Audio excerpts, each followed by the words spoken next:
میں تو پنجتن کا غلام ہوں، میں تو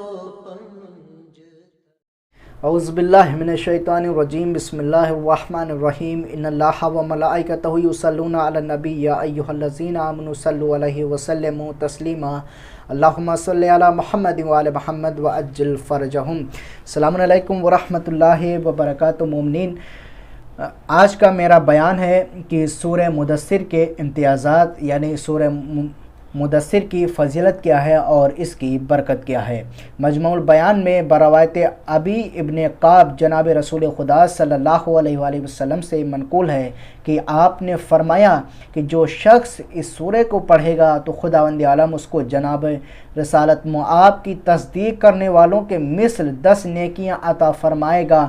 اور حضرت امام محمد باقر علیہ السلام ارشاد فرماتے ہیں کہ جو شخص فریضے میں اس سورہ کو پڑھے، یعنی نماز فریضہ میں، یعنی ظہر اور عصر مغرب عشاء میں اس میں پڑھے، تو خداوند عالم پر اس کا حق ہوگا کہ اس کو جناب رسول خدا صلی اللہ علیہ وآلہ وسلم کے ساتھ آپ کے درجے میں جگہ دے، نیز اس کے پڑھنے سے اس کی زندگی میں کبھی کوئی شقاوت ظاہر نہیں ہوگی۔ اور جناب رسول خدا صلی اللہ علیہ وآلہ وسلم سورہ مدثر کی تلاوت کرنے کے بارے میں فضیلت بیان کرتے ہیں کہ آپ نے فرمایا کہ جو شخص پابندی سے یہ سورہ پڑھتا رہے تو اسے اجر عظیم حاصل ہوگا، اور بعد ختم سورہ حفظ قرآن کی دعا کرے تو جب تک یاد نہ کرے گا موت نہیں آئے گی۔ جو شخص مداومت کرے اور آخر میں حاجت کے لیے دعا کرے وہ اس کی حاجت ضرور پوری ہوگی۔ عزیزان محترم، برادران عزیز، ہم کو چاہیے کہ ہم قرآن مجید کی مسلسل تلاوت کرتے رہیں اور ان کامیابی کا راز بھی ہم جانتے رہیں تاکہ ہم آگے بڑھ سکیں اور کامیاب ہو سکیں۔ مومنین، اب میرا دوسرا سورہ دہر کی اچھائیاں، سورہ دہر کی خوبیاں کیا ہیں۔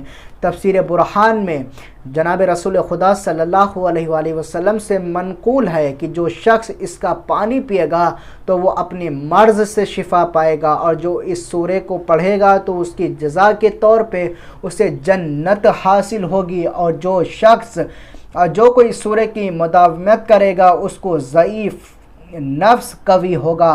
حضرت امام جعفر صادق علیہ السلام، اللہم صلی علی محمد وعلی محمد وعجل فرجہم، یہاں کے اوپر ارشاد فرماتے ہیں کہ امام جعفر صادق علیہ السلام نے ارشاد فرمایا کہ اس کا پڑھنا نفس کو قوی کرتا ہے، اگر پڑھنے سے عاجز ہو تو لکھوائے اور دھو کر پیے، اور جو شخص اس کو لڑائی میں پڑھے تو اس کا دشمن مقہور ہوگا، یعنی اس کو فتح حاصل نہیں ہوگی۔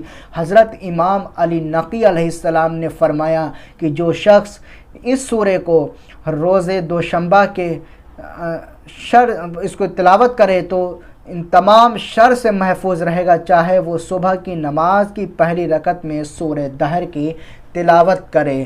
عزیزان محترم، برادران عزیز، ہم کو چاہیے کہ ہم سورہ دہر کی بھی تلاوت کریں۔ بس آخری سورہ کہ سورہ نبا کی فضیلت کیا ہے۔ سورہ نبا کہتے کس کو ہیں؟